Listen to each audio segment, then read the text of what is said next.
T stall आगे पड़ी chair Rajesh आ गरिमा बसिले। दूर थी राजेश सांग मैंने से दुई जन को देखी हसुले। राजेश गरिमा को पचारा एठाकू कहीं आस पुणी मत देखा करने कहीं जानी मो स्वप्न तुम्हें आसी से समय गोटे झील से पटे दे जाऊला आउ राजेश को बाय कहला। राजेश झीटी को देखी कहला, ए दृष्टि आज तू प्रथम थर टाइम रे घर को जाऊछु, आज ओवर टाइम करिबुनी कि? झीटी कहला, तू तो काम ठीक से करंतु यदि मते ओवर टाइम करबा पड़ी नथांता। हो सुन, तू फ्राइडे पार्टी को आसीबु तो? हाँ मु पक्का आसीबी, तू भी आसीबु। ओके बाय, परे कथा। गरिमा से दी जनकर कथा शुणुला।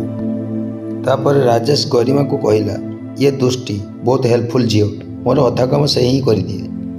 अच्छा तुम्हें किसी कहूल मु तुम स्वप्न आसूची आउ स्वप्न कौन मो ऑफिस एड्रेस भी पाईगल? नाई एमती अंदाजा आसी। से दिन तुम्हें कहूल गालिब की चाय तो बस खोजी खोजी एटा को आसीगली।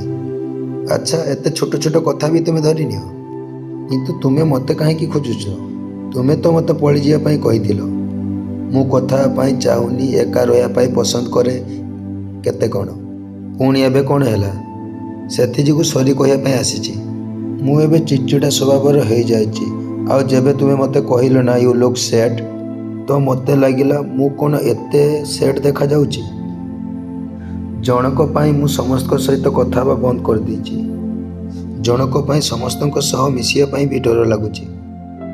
सी तो एबे कोठी मजा मस्ती रे आराम से रहथुबो, तो मु कहीं दुखरे रहिबी। एबे सब किछि ठीक हो जाइछि, तथापि मु भूली पारुनी कहीं।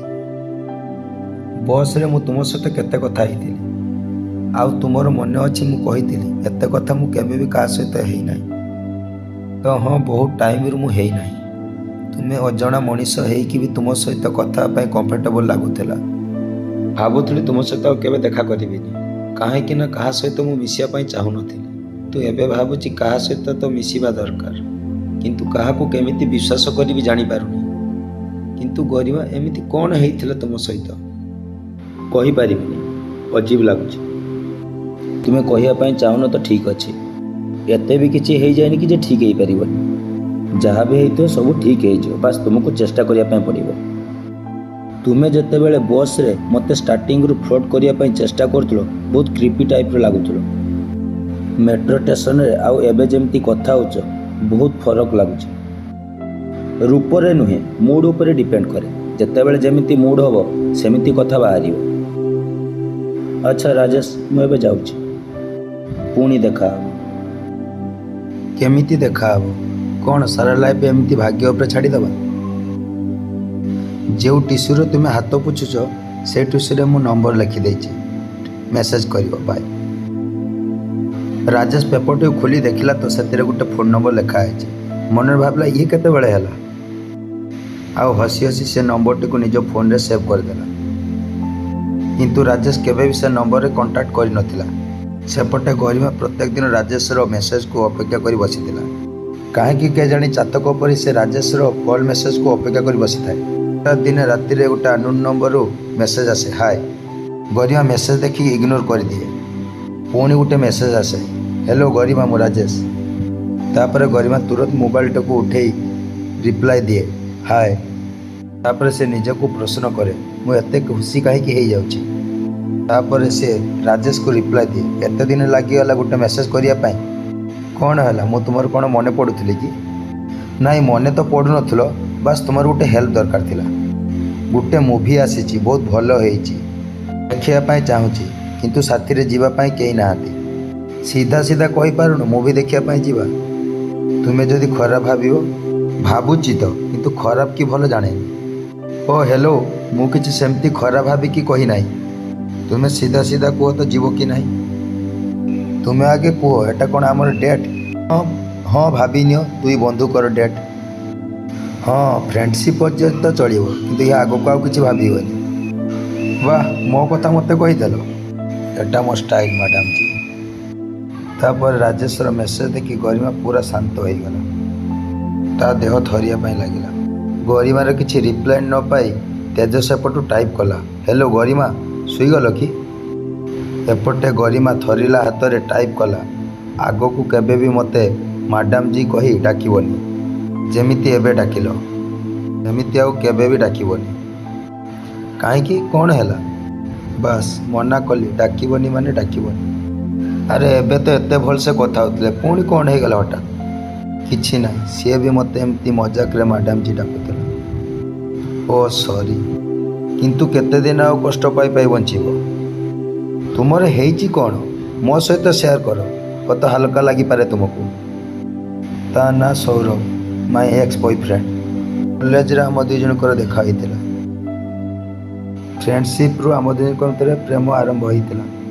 ସବୁକିଛି ଠିକ୍ଠାକ୍ ଚାଲିଥିଲା। ମୁଁ ତ ତା ପାଇଁ ପାଗଳ ହିଁ ଥିଲି। ଆମେ ଦୁଇ ଜଣ ଡିସାଇଡ଼୍ ବି କରି ନେଇଥିଲୁ ବାହା ହେବା ବୋଲି। ସେ ହିଁ ସବୁକିଛି ପ୍ରମିସ୍ କରିଥିଲା ମୋ ସହିତ। 4 ବର୍ଷ ପର୍ଯ୍ୟନ୍ତ ଆମର ରିଲେସନସିପ୍ ଠିକ୍ଠାକ୍ ଥିଲା। ମୁଁ ତାକୁ ବହୁତ ଭରସା କରୁଥିଲି। ଭାବୁଥିଲି ସବୁକିଛି ଏ ସମ୍ଭାଳି ନେବ। ମୋର ସବୁକିଛି ତାକୁ ଦେଇସାରିଥିଲି। ଆଉ କିଛି କହି ବି ପାରୁନାହିଁ। ତା ପାଖରେ ମୋର ପ୍ରାଇଭେଟ୍ ଫଟୋ ଆଉ ଭିଡ଼ିଓ କିଛି ଥିଲା। ହଠାତ୍ ସେ ମୋତେ ବ୍ଲାକମେଲିଂ କରିବା ପାଇଁ ଆରମ୍ଭ କରିଦେଲା। ମୋର ସବୁ ଫଟୋ ଭିଡ଼ିଓ ଭାଇରାଲ୍ କରିଦେବ ବୋଲି ମୋତେ ଧମକ ଦେଲା। ତା ପ୍ରତିବଦଳରେ ସେ ମୋତେ କିଛି ଆମାଉଣ୍ଟ ବି ମଧ୍ୟ ମାଗିଲା। ମୁଁ ମଧ୍ୟ ତାକୁ ମାଗିଥିବା ଆମାଉଣ୍ଟ ବି ଦେଇ ବି ଥିଲି, କିନ୍ତୁ ଏତିକିରେ ସେ ଶାନ୍ତ ହୋଇନଥିଲା। ବାରମ୍ବାର ସେ ମୋତେ ଧମକେଇ ମୋ ପାଖରୁ ମୋଟା ଆମାଉଣ୍ଟ ମଧ୍ୟ ନେଉଥିଲା। ମୋର ବିଶ୍ୱାସ ହିଁ ହେଉନଥିଲା ସିଏ ମୋ ସହିତ ଏମିତି କରିବ ବୋଲି। ସୁସାଇଡ଼୍ କରିବା ପାଇଁ ବହୁତ ଥର ଆଟେମ୍ପ୍ଟ ବି ନେଇଛି ମୁଁ। ଏ କଥା କାହାକୁ କହି ବି ପାରୁନଥିଲି, ପୁରା ଏକା ହେଇଯାଇଥିଲି। ଯେତେବେଳେ ମୁଁ ସମ୍ଭାଳି ପାରିଲିନି, ପୋଲିସରେ କମ୍ପ୍ଲେନ୍ ମଧ୍ୟ କରିଥିଲି। ତାପରେ 3-4 ମାସ ମଧ୍ୟରେ ସେସବୁ ଜିନିଷ ସଲ୍ଭ ଆଉଟ୍ ମଧ୍ୟ ହୋଇଯାଇଥିଲା। ସବୁକିଛି ନର୍ମାଲ୍ ହୋଇଯାଇଥିଲା। ସେହି ଦିନଠାରୁ କାହା ସହିତ କଥା ବା କାହା ସହିତ ମିଶିବା ପାଇଁ ବି ମୋତେ ଡର ଲାଗୁଛି। ବହୁତ ଅଣନିଶ୍ୱାସୀ ଲାଗୁଛି ମୋତେ। ପୁଣି ଥରେ ମୁଁ ଖୁସିରେ ବଞ୍ଚିବା ପାଇଁ ଚାହୁଁଛି ରାଜେଶ, କିନ୍ତୁ ପାରୁନାହିଁ। କାହାକୁ କିଏ କ'ଣ ଏମିତି ଧୋକା ଦେଇପାରେ? ଏସବୁ ଶୁଣି ରାଜେଶ ପୁରା ନୀରବ ହୋଇଯାଇଥିଲା। ବୁଝିପାରୁନଥିଲା ଗରିମାକୁ କ'ଣ ରିପ୍ଲାଏ ଦେବ। ତାପରେ ସେ ଗରିମାକୁ ରିପ୍ଲାଏ ଦେଲା, ଦେଖ ଯାହା ହେବାର ଥିଲା ହେଇଗଲା, କିନ୍ତୁ ତୁମେ ଏମିତି ଲୋକଙ୍କ ସହିତ ନ ଡରି କଥା ହେବା ଦରକାର। ଦେଖିବ ସବୁକିଛି ଆପେ ଆପେ ଠିକ୍ ହେଇଯିବ। ମୋ ଠାରୁ ଯଦି କିଛି ହେଲ୍ପ ଦରକାର ମୋତେ କହିବ। ଏସବୁ କଥା ଶୁଣି ତେଜସ୍ ଇମୋସନାଲ୍ ବି ହେଇଯାଇଥିଲା। ତାପରେ ସେମାନେ ମୁଭି ଯିବା ପାଇଁ ପ୍ଲାନିଂ ମଧ୍ୟ କରିଥିଲେ। ଦେଖା ହେଲା ପରେ ସେ ଦୁଇ ଜଣ କେଉଁ ବିଷୟରେ କଥା ହେବେ ଜାଣିବା ପାଇଁ ଷ୍ଟୋରିର ନେକ୍ସଟ ପାର୍ଟକୁ ଦେଖନ୍ତୁ। ଆଉ ମୋର ଚ୍ୟାନେଲକୁ ସବସ୍କ୍ରାଇବ୍ ମଧ୍ୟ କରନ୍ତୁ।